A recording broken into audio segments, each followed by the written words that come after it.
क्या आपको पता है कि हजारों साल पहले एक ऐसी नगरी थी जो सोने जैसी चमकती थी, जिसकी सड़कों पर रत्न जड़े होते थे और जिसे स्वयं भगवान श्री कृष्ण ने बसाया था।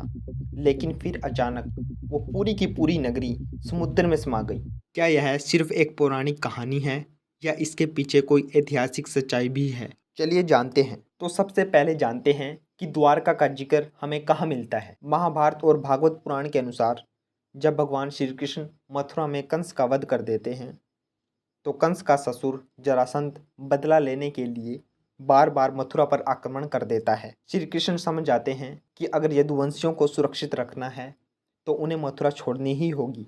तब वे समुद्र देवता से भूमि मांगते हैं और समुद्र देवता उन्हें 12 योजन भूमि प्रदान करते हैं। फिर विश्वकर्मा इस नगरी का निर्माण करते हैं, जिसे स्वर्ण नगरी के नाम से भी जाना जाता था। यह नगरी इतनी समृद्ध थी कि इसे गोलोक का प्रतिरूप कहा जाता था।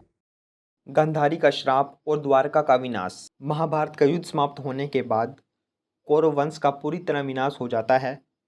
अपने 100 पुत्रों की मृत्यु से दुखी गांधारी श्री कृष्ण जी को दोषी ठहराती हैं। वे श्री कृष्ण जी को कहती हैं कि यदि वे चाहते तो इस विनाश को रुकवा सकते थे, लेकिन उन्होंने ऐसा नहीं किया। क्रोध और दुख में डूबी गांधारी श्री कृष्ण जी को यह शाप देती हैं कि 36 वर्षों के भीतर तुम्हारा यदुवंश भी समाप्त हो जाएगा और द्वारका समुद्र में समा जाएगी।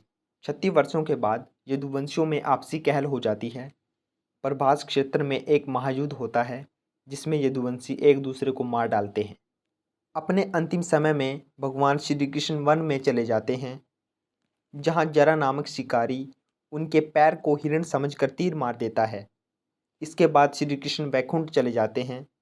उनके जाने के कुछ समय बाद ही द्वारिका समुद्र में समा जाती है। अब बात करते हैं साइंटिफिक एविडेंस की। क्या समुद्र में सच में कोई ऐसी नगरी के अवशेष मिले हैं? 20वीं शताब्दी तक द्वारका को सिर्फ एक काल्पनिक कथा माना जाता था, लेकिन भारतीय पुरातत्व विभाग और राष्ट्रीय समुद्री पुरातत्व संस्थान द्वारा की गई कई खोजों ने इसके अस्तित्व के प्रमाण दिए हैं।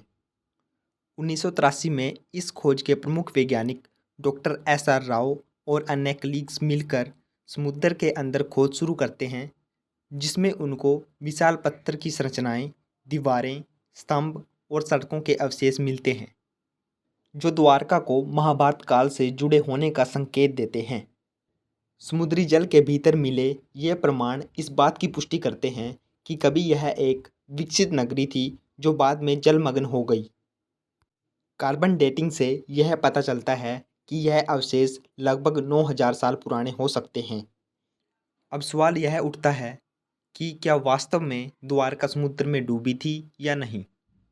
वैज्ञानिकों का मानना है कि द्वारिका किसी बड़े सुनामी या भूकंप के कारण समुद्र में समा गई। कुछ विशेषज्ञ मानते हैं कि यह एक प्राकृतिक प्रक्रिया का हिस्सा हो सकता है, जहां समुद्र का स्तर धीरे धीरे बढ़ता गया और इसने नगरी को निगल लिया।